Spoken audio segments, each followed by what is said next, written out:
left corporate America. I started working for large corporations in the 90s. And I had, as I said before, lived in so many countries and doing business and done business in so many countries that I was definitely fed up of postponing and, leaving my family life aside. They were very, very patient, very flexible, and you name it. But still, there's a toll when you spend a lot of time. I mean, the fatherhood is very necessary at home. And needless to say, husbandhood, right? Those both are very, very needed at home. And being that one of the main reasons why I left, I've been spending a lot of time with them since that happened. And I think that has helped us be a much closer family. And we do many more things together right now that before it was just impossible because I was almost all the time on the road.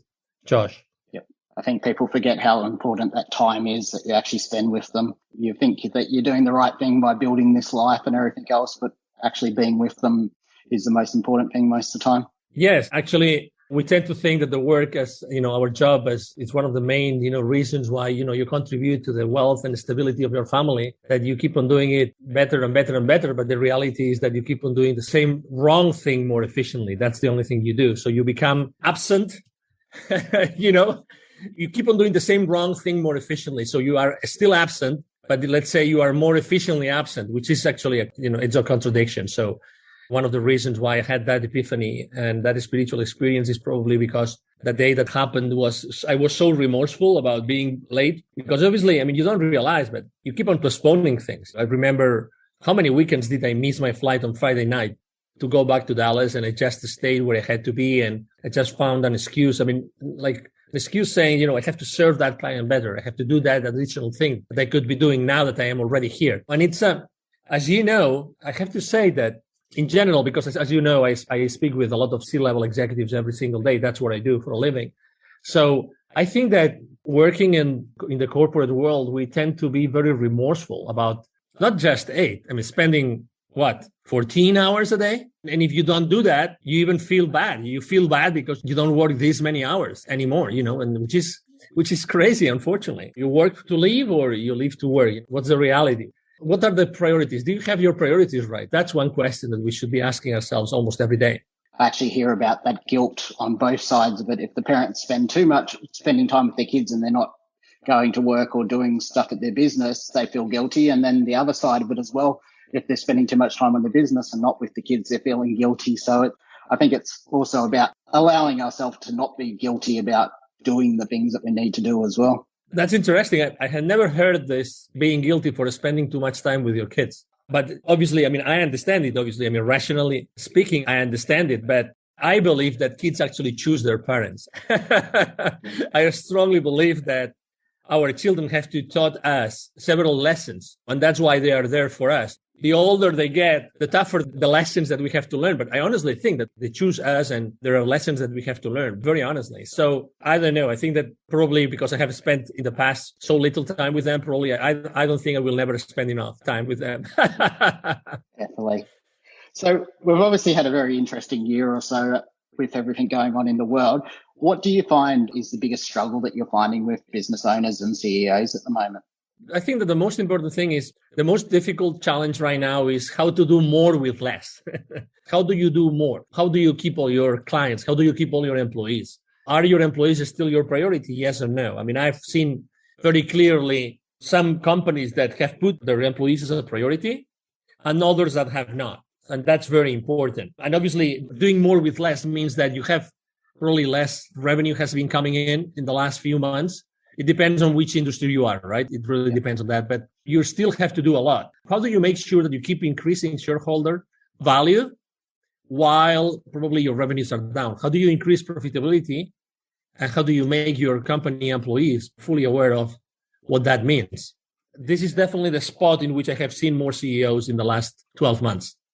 Yeah, definitely making a lot of tough decisions on choosing between things and then also trying to, basically keep businesses working smarter and keep them afloat. It's definitely an interesting time. I think a lot of businesses will come out better off because they're looking at it from outside the box and being able to create better business solutions, but then some will struggle as well when they try to do things the same way.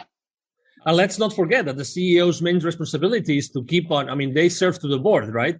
They have a board of directors and they have to consistently create shareholder value.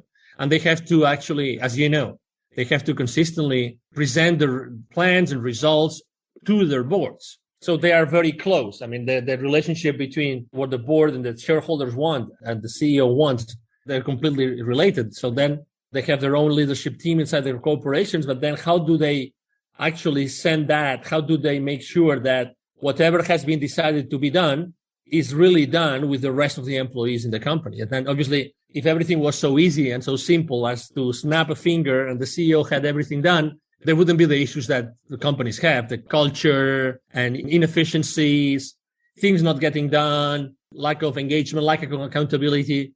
Obviously, with all due respect, I mean, we all want our families, right? We all want everybody to be accountable, right? Because we have this ego and we want to control everything. And then speaking of the last 12 months, right? Trying to control everything and everything is outside of our control, right? So at the end of the day, also CEOs, as much as they try to serve their boards and as much as they try to like transfer all those like instructions or directions to the leadership team, they're also human beings. So, you know, they have to navigate all their challenges from a personal perspective, their families, their friends, their parents, their children, you know, their siblings, lots of things going on, as you know. Definitely. So what would you say is probably the biggest piece of advice that you can give to business owners and CEOs at the moment? I think that the most important thing is that they really become aware of the financial implications of all the decisions that they make. Profits have never been more critical than today. We keep on having this gap. And I think that we are not fully aware of all the decisions that we make. Right now, for instance, we're both business owners, right? We're both having a conversation. We're having a business conversation. And my time is valuable. Your time is valuable. And you're making some investments, right? And you're going to publish this. And there's, again, you have your podcast, you have your platform, you have your editing team, your graphical designers. I mean, you have all these people, right? So obviously you're doing this because you want to increase your exposure. You want to have really good content made available to your audience, right? And eventually you want to be able to make a living out of it, right? You want to monetize what you're doing today. So again, we have to be extremely aware of all these consequences of what we do every single day. And that has to be, right now, has to be top of mind. We cannot delay that anymore. Regardless of the size of the company, regardless, we have to be fully aware of the financial implications of every single decision that we make every single day. It doesn't matter if it's small or big. Everything that we do has a financial implication. Awesome. Some great advice there. So being a parent, what has parenting probably taught you? What's the biggest lesson you've learned from being a parent? Yeah, I mean, I so believe what I told you before, that I think that children actually choose us.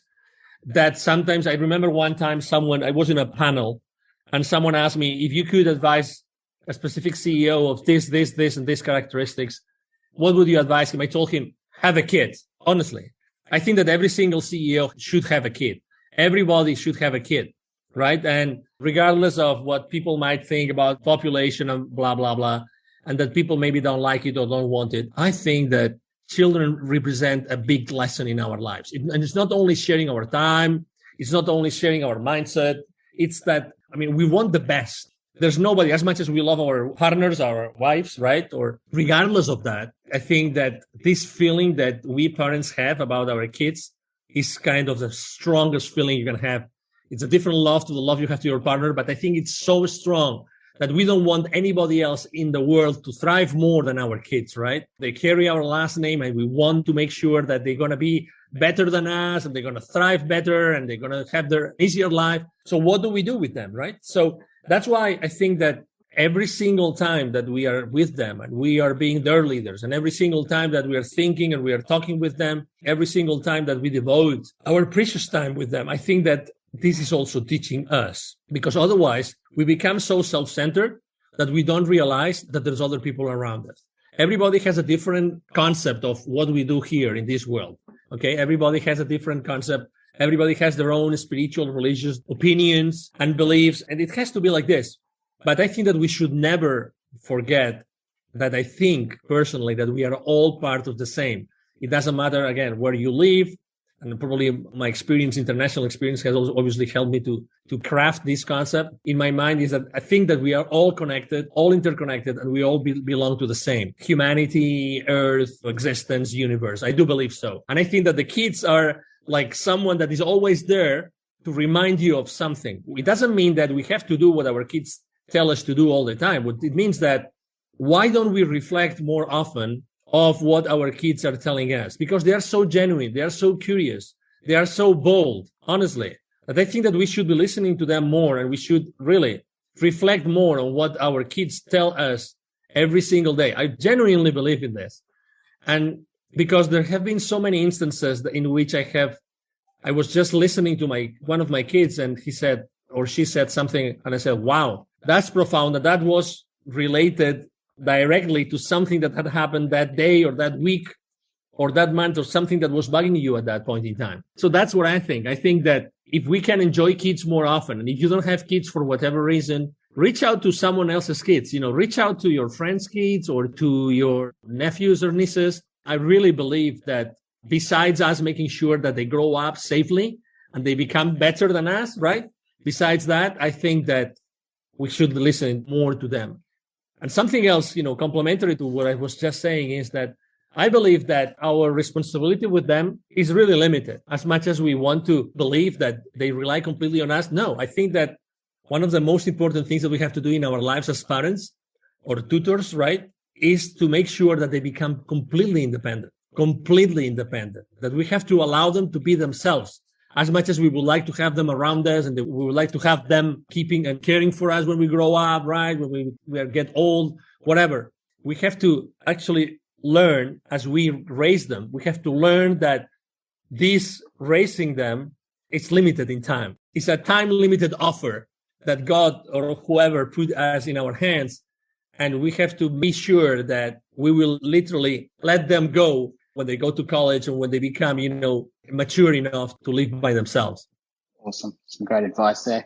So you mentioned that you've lived in quite a few countries. Have you got a Yes. big lesson that you've learned from basically living in those countries and doing business in those countries? Yes.